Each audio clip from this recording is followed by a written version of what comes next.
오늘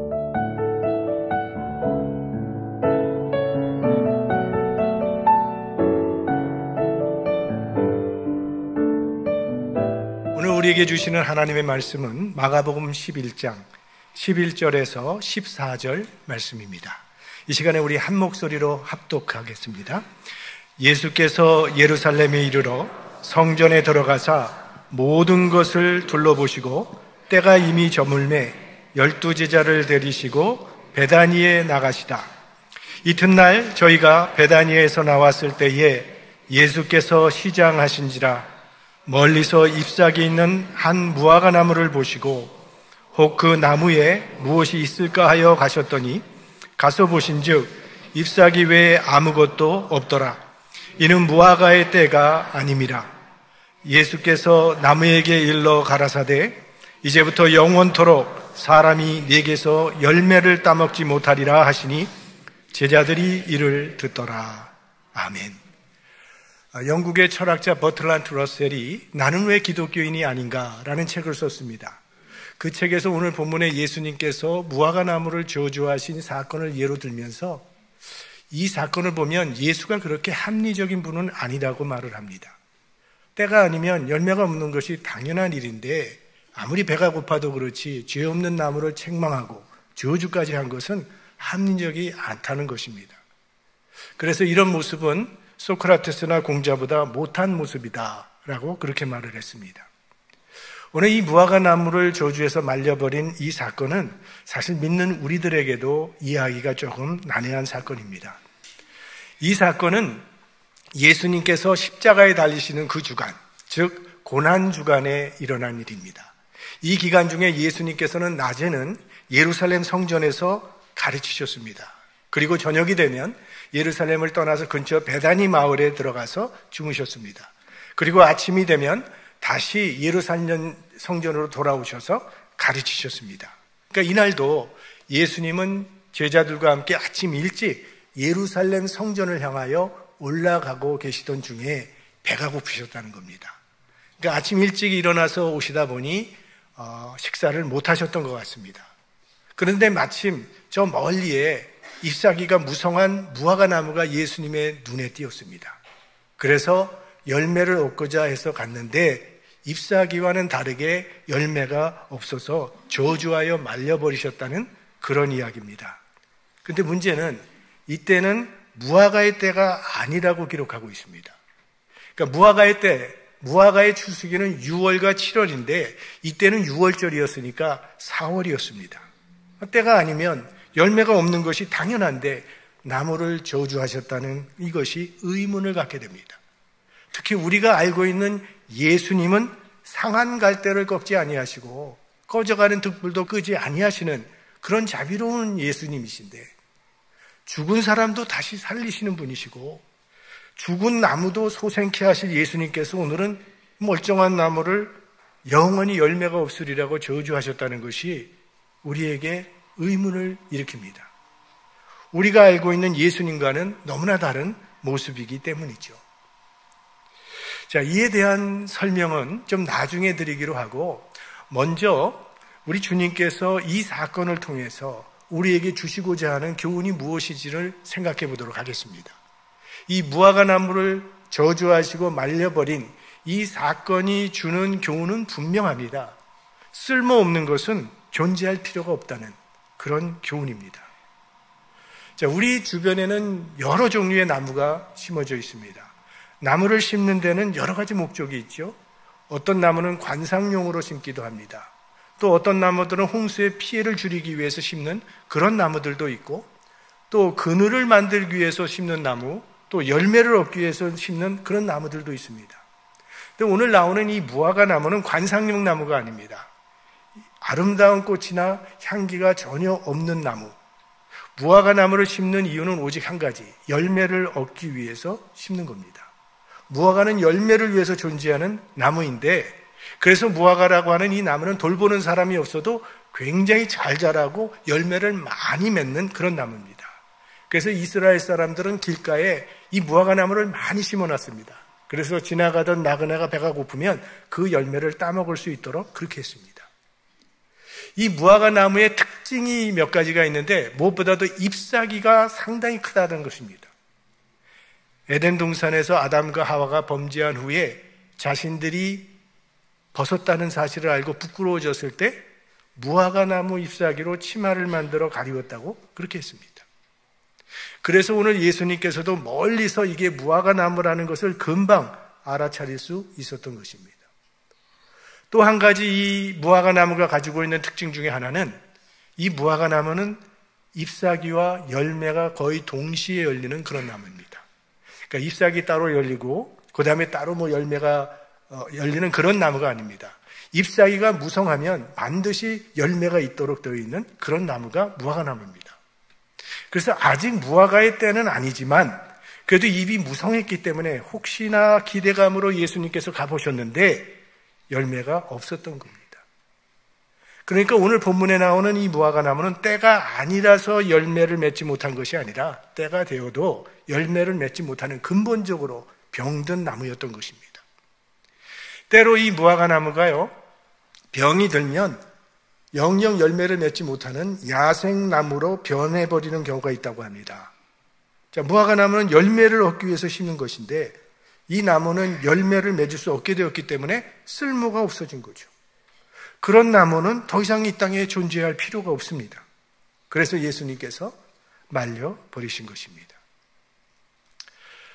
이 세상에 존재하는 모든 것은요, 다 하나님께서 창조하신 목적이 있습니다.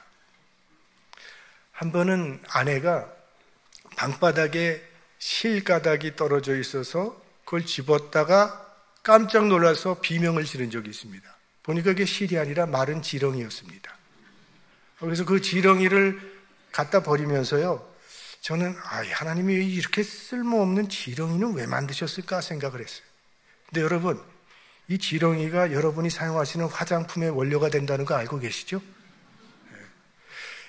지렁이 징그럽다고 쳐다보지도 않는 여자들이 얼굴에 지렁이 바르고 다니는 겁니다.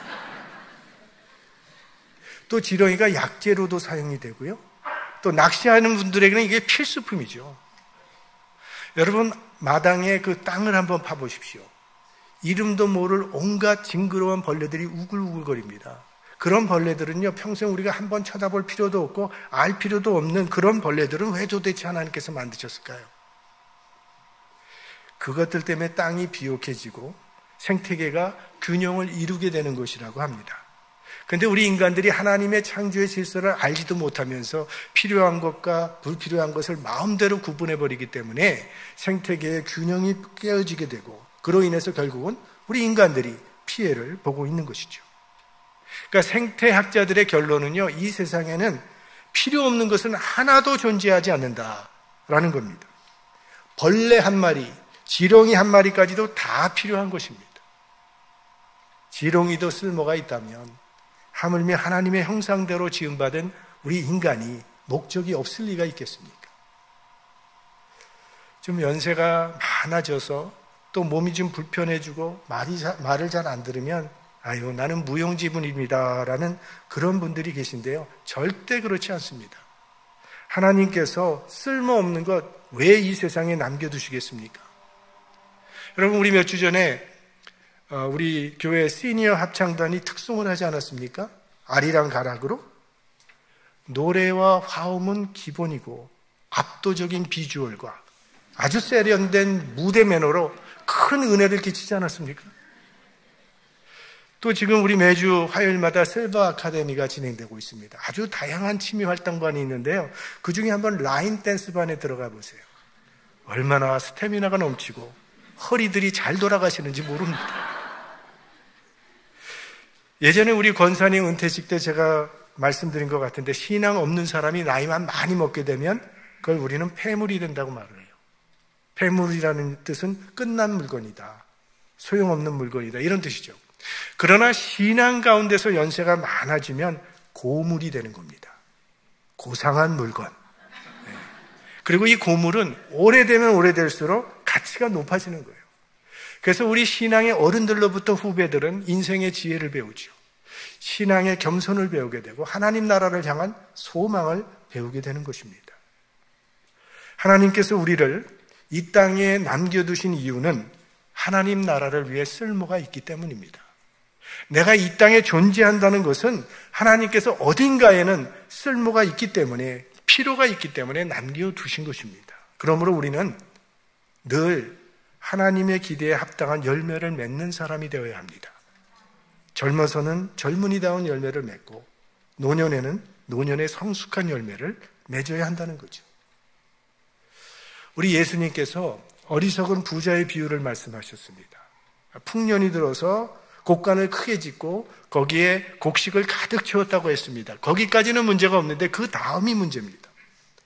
내가 내 영혼에게 이르되 영혼아 여러 해 쓸 물건을 많이 쌓아두었으니 평안히 쉬고 먹고 마시고 즐거워하자.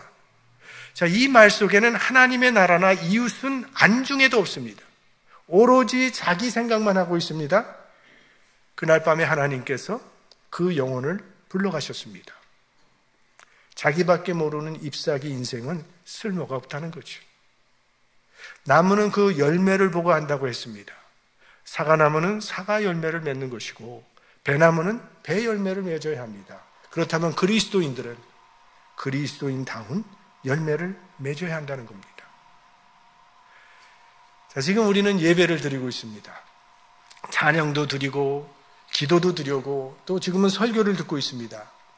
하지만 우리가 얼마나 참된 예배를 드렸느냐 하는 것은 예배가 끝난 다음에 나타나는 겁니다. 우리가 신령과 진정의 예배를 드렸다면 우리 삶 가운데는 이제 성령의 열매가 나타나야 합니다. 사랑과 희락과 화평과 오래 참음과 자비와 양성과 충성과 온유와 절제, 이 향기로운 예수 그리스도의 인격이 우리 가운데 나타나야 한다는 거죠. 내가 하나님의 뜻대로 살겠다고 하는 그 결단이 생활의 열매로 나타나야 그것이 신령과 진정의 예배가 아니겠습니까? 예배 끝나고 파킹장도 빠져나가기 전에 신경질을 내고 싸운다면 그런 예배는 드리나 마나라는 거죠.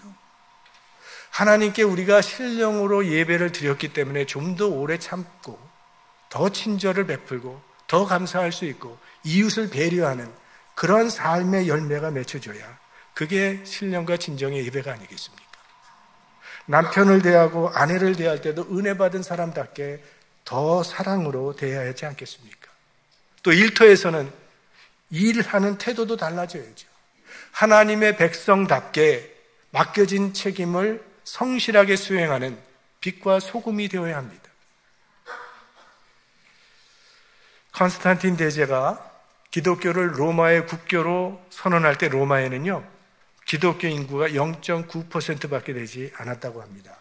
그러나 그들이 그동안 보여준 삶의 열매가 있었기 때문에 누구든지 기독교인들처럼 살라고 국교 선언을 했던 것입니다. 우리 잘 아는 간디가 교회에 출석한 적이 있었습니다. 그가 교회에서 받은 인상을 자기 자서전에 이렇게 기록을 했습니다.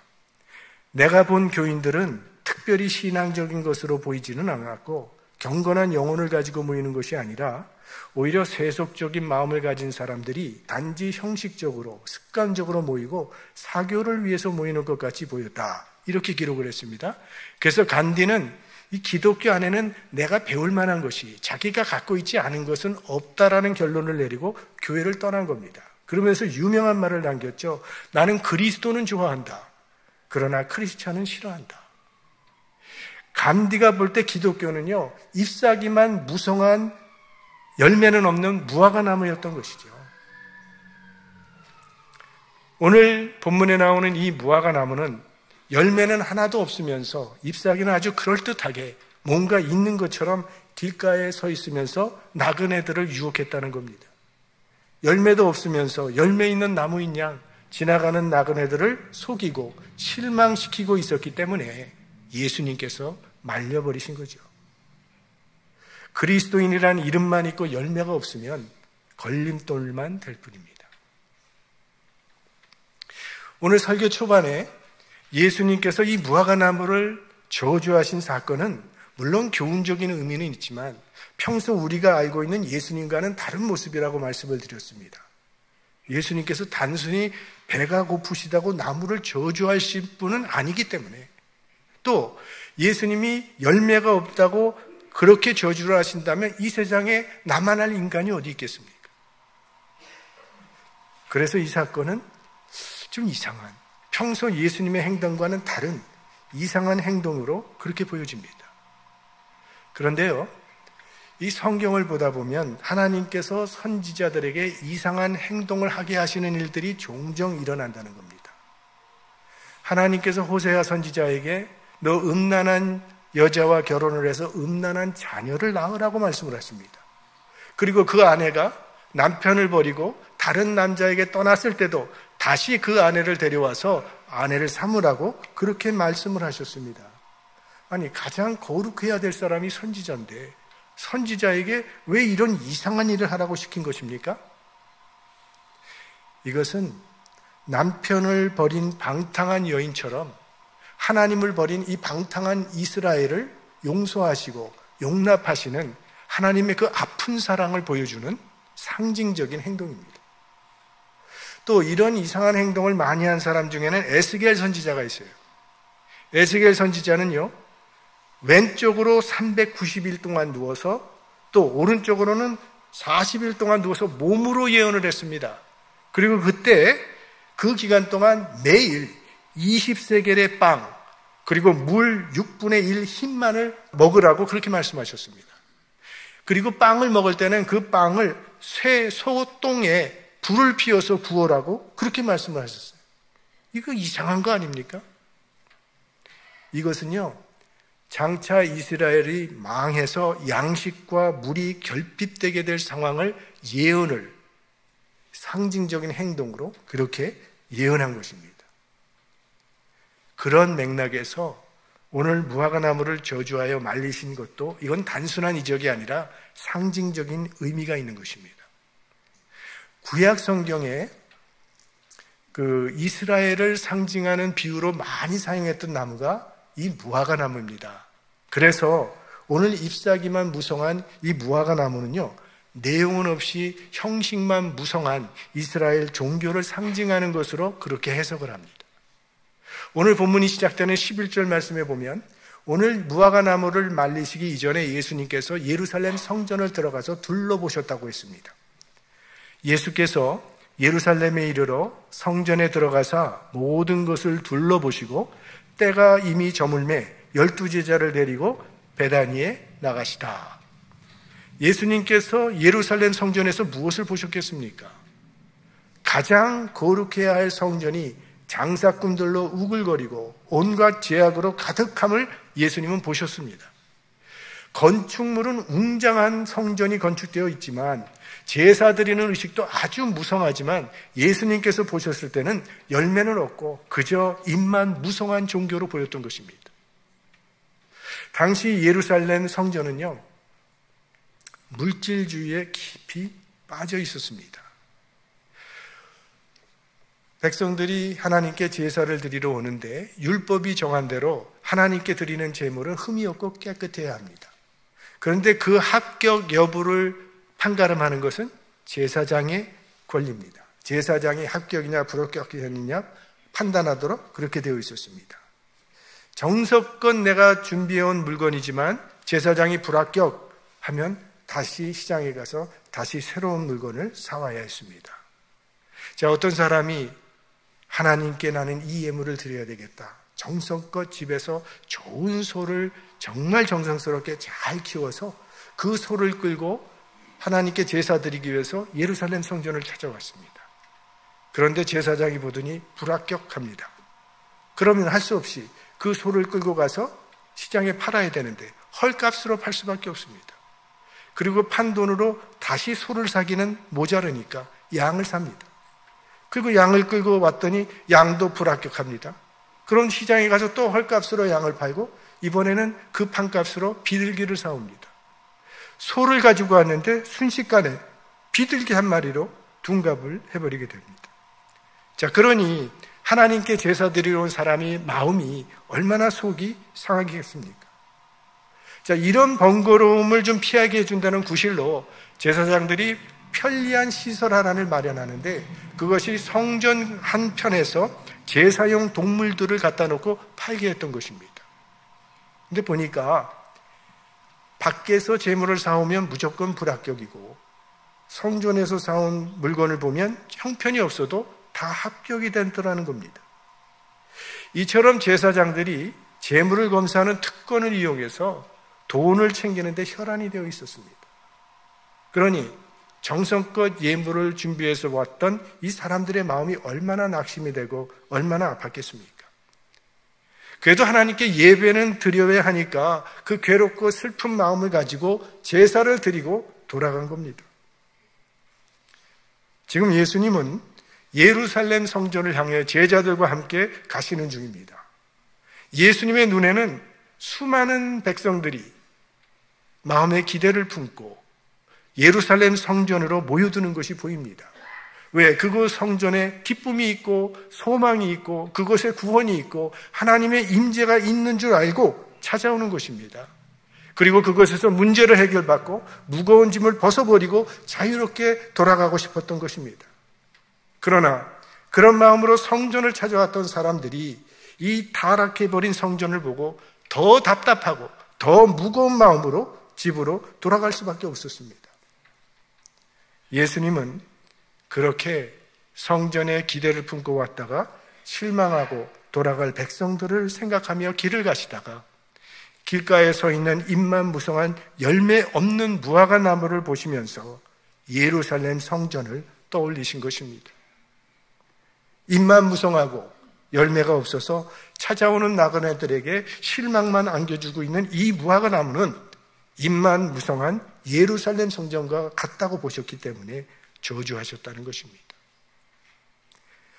이렇게 무화과 나무를 저주하시자마자 예수님께서는 이제 성전에 들어가셔서 그 타락한 성전을 정결케 하는 이야기가 오늘 본문에 이어서 바로 나오는 것입니다. 15절이죠.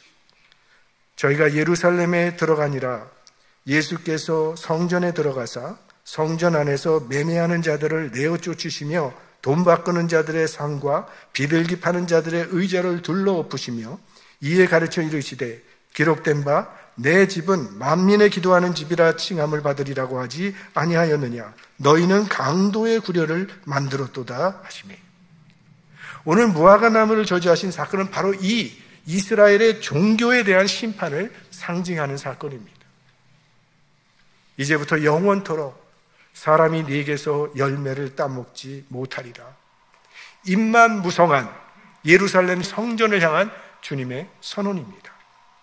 이 선언이 있은 후 40년 후에 예루살렘 성전은 로마에 의해 무너져 버렸고 2000년이 지난 지금까지도 복구되지 못하고 있는 것입니다.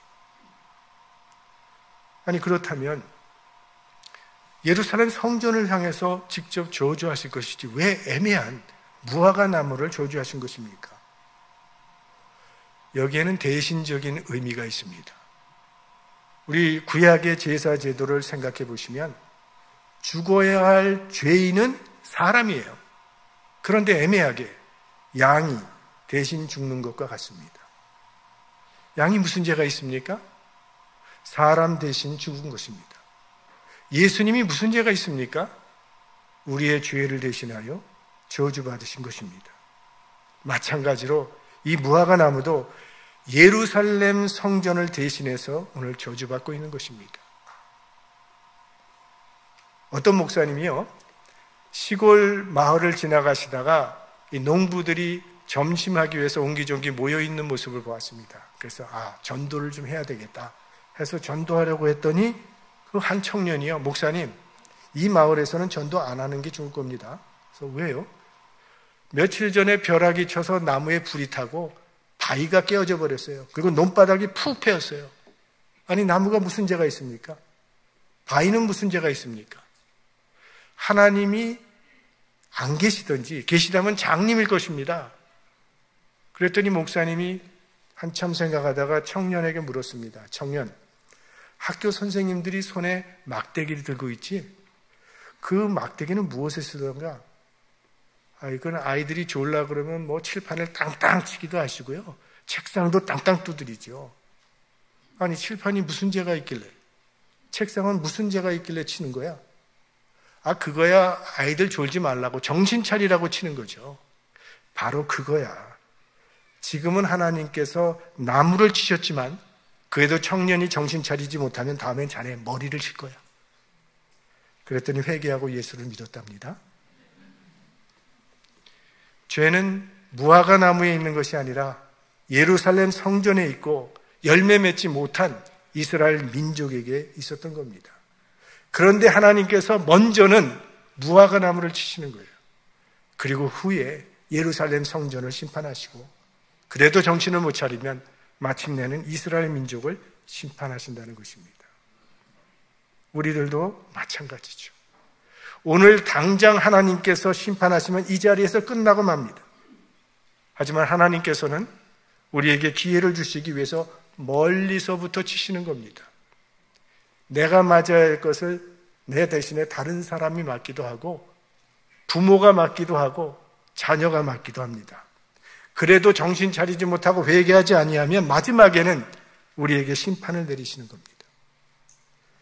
지금도 우리 삶 가운데는요, 이런 일들이 얼마든지 일어나고 있습니다. 믿음의 눈으로 바라볼 수 있고 믿음의 귀로 듣고 우리는 바로 깨달아야 한다는 겁니다. 한국교회와 우리 한국교인들은 하나님으로부터 놀라운 축복을 받았습니다. 하나님의 축복으로 인해서 우리는 배고프지 않은 삶을 살게 되었습니다. 그러나 정작 한국교회와 교인들을 잘 살게 축복하신 우리 예수님께서는 지금도 배고파하시며 길가에서 무화과 열매를 구하고 계신 것은 아닌지 살펴보아야 할 것입니다. 교회가 사회의 비난과 지탄의 대상이 되는 이유는 교회라는 입만 무성했지 열매가 없기 때문이며 그리스도인이란 이름은 있지만 신분에 걸맞는 열매가 없기 때문이죠. 오늘 이 무화과나무 사건은요, 예수님이 베푸신 모든 사건 중에서 유일하게 파괴적인 성격을 가지고 있는 기적입니다. 다른 기적들은 다 생명을 살리는 기적을 주님께서 베푸셨어요. 병자를 고쳐주셨습니다. 귀신 쫓아주셨습니다. 오병이어로 5,000명을 먹이셨습니다. 또 죽은 자도 다시 살리신 이 모든 기적은요, 다 생명을 살리는 기적이에요. 그런데 오늘 이 무화과 나무의 기적만은 죽이는 사건입니다. 죽이는 기적입니다. 우리 주님은 물론 사랑과 용서의 주님이시지만 심판의 주님도 되심을 명심해야 한다는 것입니다. 우리는 하나님께서 이 세상에 심어놓으신 나무와 같습니다. 우리를 세상에 심으신 이유는 열매를 얻기 위함입니다. 열매 맺지 못하는 나무는 찍어버리겠다고 했어요. 왜? 열매 맺지 않는 나무는 땅만 소모시키기 때문이죠. 예수님께서는 열매 있는 교회, 열매 있는 신자들을 찾고 계십니다. 오늘 주님께서 우리 교회에 찾아오신다면 우리 교회는 어떤 열매를 드릴 수 있겠습니까? 오늘 주님께서 여러분을 찾아오신다면 여러분은 무슨 열매를 들으시겠습니까? 벌써 2023년 세 번째 달이 지나가고 있습니다. 지난 3개월 동안 여러분은 어떤 열매를 맺으셨습니까? 남은 9개월 동안은 하나님께서 우리를 이 땅에 심어놓으신 목적에 합당한 열매를 맺어야 하겠습니다. 우리 주님이 찾고 계신 열매 맺는 교회, 열매 맺는 성도님들이 되시기를 주님의 이름으로 축원합니다.